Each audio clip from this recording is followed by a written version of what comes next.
Hello welcome to big TV. So రీసెంట్గా మనం incidents అన్నీ చూస్తూనే ఉన్నాం. కాంట్రవర్సీలు, హత్యలు, పొలిటికల్ ఇండస్ట్రీలో జరుగుతున్నటువంటి విభేదాలు, సినిమా ఇండస్ట్రీలో ఇలా రకరకాలుగా వార్తలు వస్తూనే ఉన్నాయి. మీతో పాటు నాకు కూడా కొన్ని సందేహాలు ఉన్నాయి. అవన్నీ డౌట్స్ క్లియర్ చేసుకోవడానికి మనతో పాటు ఉన్నారు doctor T Subhashini, high court advocate. So మేడంతో మాట్లాడి అసలు ఏం జరుగుతోంది, ఎలా ఉండబోతోంది, రీసెంట్ ఇన్సిడెంట్స్ అన్నీ, ట్రెండింగ్ టాపిక్స్ అన్నీ కూడా ఒకసారి క్లియర్ చేసుకుందాం. హాయ్ మేడం, నమస్తే. నమస్తే మ్యామ్, ఇప్పుడు మనం చూస్తున్నాము యూట్యూబర్ రణవీర్ గురించి తీసుకుందాము. పేరెంట్స్ గురించి వల్గర్గా ప్రైవేట్ పార్ట్స్ గురించి నిజంగా నేను అవి మాట్లాడలేను, ఆ పచ్చి బూతులు అవి. సో కేసు నమోదైంది, సీఎం కొంచెం ఫైర్ అయిన ఆయన మీద. సో ఇవన్నీ వేరే విషయం. బట్ ఇది చూసుకుంటే కనుక ఒక్కొక్క అంటే పేరెంట్స్ గురించి, అమ్మాయిల గురించి అయిపోయింది, సినిమాల గురించి మాట్లాడుకోవడం అయిపోయింది, ప్రతి ఒక్క టాపిక్ గురించి అయిపోయింది. లాస్ట్కి పేరెంట్స్ మీద కూడా మాట్లాడేసరికి నిజంగా జనరేషన్ ఇంత దిగజారిపోతుందా అని అనిపిస్తూ ఉంటుంది. సో ఏం చెప్తారు, ఎలా చూడొచ్చు ఇదంతా? అంటే ఒక మీ ప్రసార మాధ్యమంలో అతను ఉన్నాడు కాబట్టి ప్రజలకు ఏమి ఇవ్వాలన్నదే అతనికి ఎక్కువ తెలియాలి. ఇంకా జర్నలిజం అని అంటే it is a very great opportunity to teach people what is good. Bad గురించి చెప్పాలి, కానీ గుడ్ లెవెల్లో చెప్పాలి.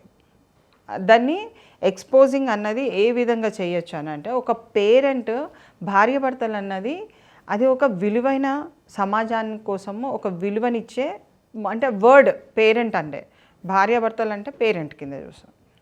ఇద్దరిని ఒక పిల్లల దృష్టిలో సెక్స్ని మధ్యగా పెట్టి అదే ఇలాంటి కామెంట్స్ కనుక మీరు వెస్ట్రన్ కంట్రీలో చేసినట్టయితే వెరీ వెరీ అంటే చాలా సివియర్గా అతని మీద యాక్షన్ తీసుకుంటారు. అది ఫారెన్ అయితే. ఎందుకంటే abusing the private parts of the person, అది కూడా పేరెంట్ని చేయడం అని అంటే సహించరానిది అని వర్డ్ యూజ్ చేస్తున్నాను.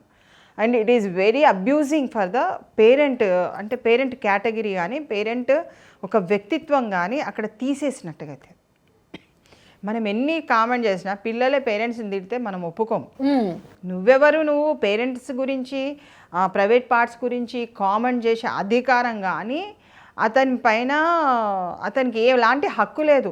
వాస్తవంగా చెప్పాలంటే నువ్వు ఒక అంశాన్ని మాట్లాడు, ఒక సందర్భాన్ని మాట్లాడు, ఒక భార్య ఇట్లా అన్నదని మాట్లాడు, కానీ ఒక ప్రైవేట్ పార్ట్స్ గురించి నువ్వు డిస్కషన్ చేసే నీకు అసలు హక్కు అధికారం లేదు చట్ట ప్రకారము. అండ్ అందుకే అతని మీద కేసు అయింది.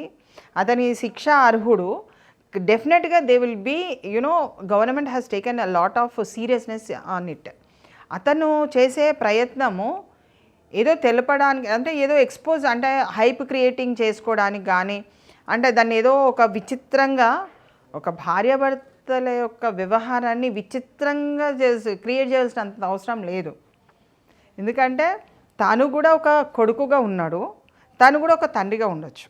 తనకి ఏమైనా పిల్లలు ఉంటే ఒక తండ్రిగా అవుతాడు, సిస్టర్స్ ఉంటే ఒక అన్నగా అవుతాడు. అంటే you are in a different category. How can you raise that? ఆ వర్డ్స్ని ఎట్లా రేజ్ చేస్తావు? ఏ విధంగా అసలు నీకు ఏం హక్కు ఉన్నది? ఒకసారి వాళ్ళు అసంటి వీడియోస్ తీసేటప్పుడు ఒకసారి చట్టాన్ని చదవాలి. చదివితే నీకు ఎక్కడెక్కడ డిఫెక్టివ్ ఫ్యాక్టర్స్ నువ్వు చెప్పాలా లేదా అన్నది తెలుస్తుంది. చట్టాన్ని ఉల్లంఘించడము, చట్టాన్ని అవహేళనగా మాట్లాడడం అన్నది అతను చేసిన మొదటి తప్పు. చట్ట ప్రకారంగా ఒక భార్యాభర్తలు, ఒక పేరెంట్స్ అనేది ఒక పొజిషన్లో అదొక పవిత్రమైన బంధం. అది బంధం. అది ఇప్పుడు నువ్వు ఏదైనా తీసుకోండి, మీరు సెకండ్ ఆమెని వాళ్ళు చేసుకున్నా కానీ నీకు ఫస్ట్ ఆమెను చేసుకున్నదే నీకు ప్రాముఖ్యత అన్నది కోటిస్తుంది కదా. నీకు చట్ట ప్రకారం ప్రాముఖ్యత వస్తుంది కదా. నువ్వు రెండో ఆమెను చేసుకున్నా, మూడో ఆమెను చేసుకున్నా, నేను నాలుగో ఆమెను చేసుకున్నా, మొదటి ఆమెకు డైవర్స్ ఇచ్చినా లేకుంటే ఎవరినైనా ఇచ్చినా అని అంటే కూడా నీ క్యారెక్టర్ అసాసినేషన్ అవుతుంది కదా. నువ్వు అదెందుకు తీసుకో? అలాంటి వర్డ్స్ నువ్వు ఒక పేరెంట్ని అవమానించద్దు. అసలు పేరెంట్స్ గురించి కన్వర్జేషన్స్లో ఎక్కడన్నా కానీ సెక్స్ కన్వర్జేషన్, ప్రైవేట్ పార్ట్స్ గురించి అబ్యూజింగ్ లాంగ్వేజ్ తీయడము, అజల్టింగ్ చేయడం అన్నది నేరమైన నీ వృత్తిని కనబరుస్తుంది. నేరమైన and he's intentionally trying to defame the character of a parent. కాబట్టి అతనికి తప్పకుండా ఒకటి కాదు 2 సంవత్సరాలు 3 సంవత్సరాలు శిక్ష కూడా పడవచ్చు. అవునా? డెఫినెట్గా పడవచ్చు. దాని నుంచి ఆయన ఎప్పుడు తప్పించుకోలేడు. ఎందుకంటే ఆ కామెంట్, ఆ వీడియోస్ అన్నది వైరల్ అయినాయి. ఆయనే వ్యక్తిగతంగా కూర్చొని మాట్లాడిండు కాబట్టి, వేరే వాళ్ళ ముందు మాట్లాడిండు, ప్రసార మాధ్యమంలోకి వెళ్ళింది, వైరల్ అయిపోయింది. 10 మంది కాదు చాలామంది హర్ట్ అయిపోయినరు, వివాదాస్పద వాక్యాలుగా మారిపోయినాయి. కాబట్టి దాన్ని మనము క్షమించే తత్వం ఏం లేదు. ఎప్పుడైనా ఎవరైనా సరే అండి, స్టేజ్ మీద కానివ్వండి, లేకుంటే ఒక మీడియా మాధ్యమంలో కానివ్వండి, మనం మాట్లాడే భాష సరళిలో వ్యక్తిని లైంగిక దాడి చేయొద్దు. ఎవరైనా కేసు వేసుకోవచ్చు. వ్యక్తి పైన లైంగిక దాడి చేస్తే ప్రైవేట్గా కానీ పర్సనల్గా కానీ చేసింది అనుకోండి, he is a liable for the. But దీని గురించి ఇప్పుడు రణవీర్ అయినా కూడా అపాలజీ చెప్పడానికి లేదు, జస్ట్ కవరింగ్ చేద్దామన్నా లేదు. ఎందుకంటే క్లియర్గా మనకు తెలిసిపోతుంది, ఇట్ షోస్ హిస్ క్యారెక్టర్. ఆయన ఈ రోజు కూడా he should give the apology. ఆయన అపాలజీ చెప్పవలసిందే. చెప్పిన తర్వాత కోర్టులో కేసు ఫైట్ చేసుకొని నువ్వు బయటికి రా, అంతే. కానీ అపాలజీ చెప్పకుండా ఉన్నంతసేపు ఆయన నేరస్థానంలోనే ఉంటాడు కదా. నేను అలాంటిది నాకు ఆ ఉద్దేశం లేదు అని చెప్పడం వేరు, నువ్వు డైరెక్ట్గా నువ్వు కేసు కోసం ఫైట్ చేయడం వేరు. The other way he has to explain the public. అది తప్పు అన్నది ఒప్పుకోవాలి. ఎందుకంటే క్యారెక్టర్ అసాసినేషన్ అన్నది చాలా అది బాధాకరమైన విషయము. ఒక తల్లి తండ్రి ఒక పేరెంట్ని ఒక మంచి పొజిషన్లో చూసి మనము అంటే మన దేవుడు, మన తల్లిదండ్రులే మనకు దేవుళ్ళు, మొదటి గురువు. ఆ వ్యక్తులను కూడా నువ్వు అలా మళ్ళీ చేస్తే ఇంకేమున్నదండి సమాజంలో? స్త్రీ పురుషుల యొక్క కలయిక గురించి నువ్వు పెద్దగా డిస్కషన్ చేసినా అది వేస్ట్. అది రానా గారు ఒక సినిమాలో చెప్తుంటారు, నీ పుట్టుక గురించి నువ్వు ఆలోచించే విధానం బట్టే నీ క్యారెక్టర్ ఏంటి అనేది అర్థమవుతుంటుంది. అంటే కంప్లీట్గా సెన్సిటివ్ ఒక టాపిక్ ఇది, చాలా సెన్సిటివ్ టాపిక్. అంటే దీనికి చట్ట ప్రకారంగా ఎట్లా ఉంటుంది అన్నమాట? ఆయనకి ఏ హక్కు లేదండి. ఫస్ట్ దాని మీద ఒక పేరెంట్ మీద, తల్లిదండ్రుల మీద మాట్లాడే హక్కు అది. అతని పేరెంట్స్ గురించి ఆయన మాట్లాడితే అదేమైనా వైరల్ చేసుకుంటే ఆయనే ఇష్టం, మన వ్యక్తిగతంగా. అని పేరెంట్స్ అనే ప్రజల మధ్యన ఉన్న ఆ సంబోధన అన్నది తీసుకురావద్దు. నేను అన్నాను, ఇప్పుడు 1 కాదు 2 ఇయర్స్ కూడా శిక్ష పడే అవకాశాలు ఉన్నాయి దాని మీద. ఎందుకంటే ఆల్రెడీ కేసు రిజిస్టర్ అయింది కాబట్టి సమాజంలో ఉన్న మన సంటలం ఖండించకుంటే రేపు భవిష్యత్తు తరాలకి మనం ఏమీ ఆన్సరబుల్ చేయలేము. ఎందుకంటే they expect a lot of from us. భవిష్యత్ అని అంటే చిన్న చిన్న పిల్లలు తల్లిదండ్రుల గురించి మాట్లాడితే అట్లా వాళ్ళు ఏం ఫీల్ అవుతారు? ఇంటి ముందర పోతే, ఇంట్లోకి పోతే అమ్మ ఇట్లా, మా నాన్న ఇట్లా అనేది ఆలోచించమంటారా? అప్పట్లో ఒకటే రూమ్ ఉండే కదండి. How the best of the best వాళ్ళు ఎలా ఉండాలి అని ఆలోచించి చాలా మటుకు పేరెంట్స్ దూరం ఉన్న వాళ్ళు కూడా ఉన్నారు. పిల్లల ముందు మనం ఎట్లా ఉంటే బాగుండదు ఉన్న వాళ్ళు ఉన్నారు. అన్నీ కంట్రోల్ చేసుకొని వాళ్ళంతటి వాళ్ళు జీవితాన్ని గడుపుతుంటే నువ్వు బయటికి వేసేస్తే ఎట్లా అండి?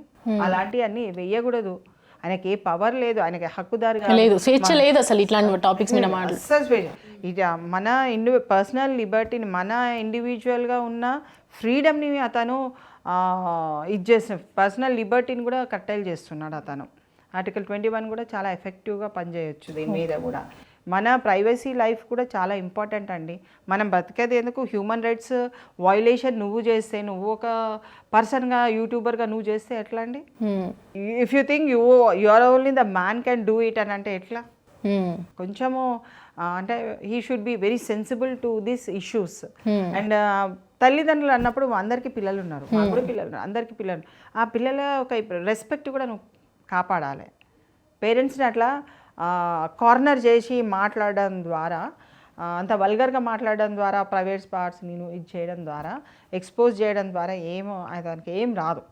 First of all it is sex is a natural process which is been given by the, అంటే నీకు చట్ట ప్రకారము నీకు ఒక ఇష్టమున్న వ్యక్తి కానీ ఏదైనా కానీ అంటే అక్కడ కొన్ని నార్మ్స్ ఉన్నాయి. ఐ షుడ్ నాట్, ఇంకా మనకి మీరు ఇచ్చిన మనకి టైం చాలా తక్కువ కాబట్టి ఫుల్ ఫ్లెజ్గా కాదు, ఎవరి ఇష్టం వాళ్ళది. పేరెంట్స్ అన్నప్పుడు పేరెంట్సే. తల్లిదండ్రులను విమర్శించే హక్కు అతను లేదు.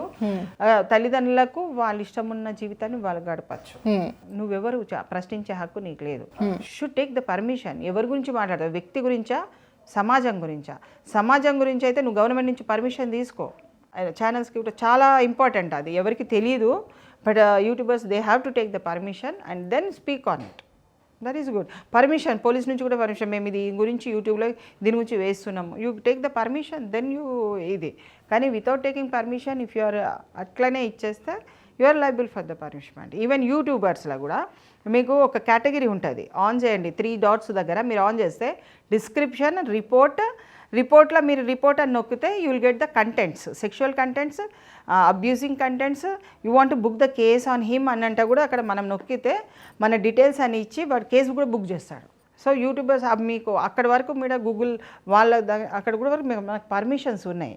మనం ఏంటంటే కొంచెము సమయం కేటాయించి మనం చేయవలసిన అవసరం ఉంది.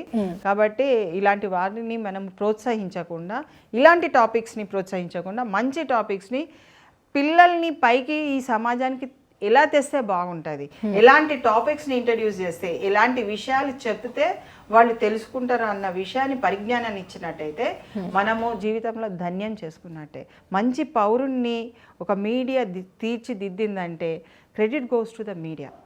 నేనైతే నా జీవితంలో నాకు మీడియా చాలా హెల్ప్ చేసింది. నా క్యారియర్ని, నాకు ఒక సోషల్ వర్కర్గా సోషల్ సర్వీస్ చేస్తున్న ఆ క్యారియర్ని ప్రజలకు తెలిపింది కూడా మీడియా. కాబట్టి మీ నుంచి నేను ఇంట్రడక్షన్ ఈరోజు అయినా కాబట్టి నేను అందరికి కూడా ప్రతి మీడియా వ్యక్తులకి నా తరఫు నుంచి నాకు ఎంకరేజ్మెంట్ ఇచ్చినందుకు నేను ధన్యవాదాలు తెలుపుతున్నాను. రైట్. సో అది చూసారు కదా, అడ్వకేట్ సుభాషిణి గారు చెప్పినటువంటి వ్యాఖ్యలు, ఆమె లైఫ్ ఎక్స్పీరియన్స్తో కానీ ప్రొఫెషనల్గా ఉన్నటువంటి ఎక్స్పీరియన్స్తో కానీ హౌ హ్యూమన్ షుడ్ బి అన్నీ చెప్పారు ఆవిడ.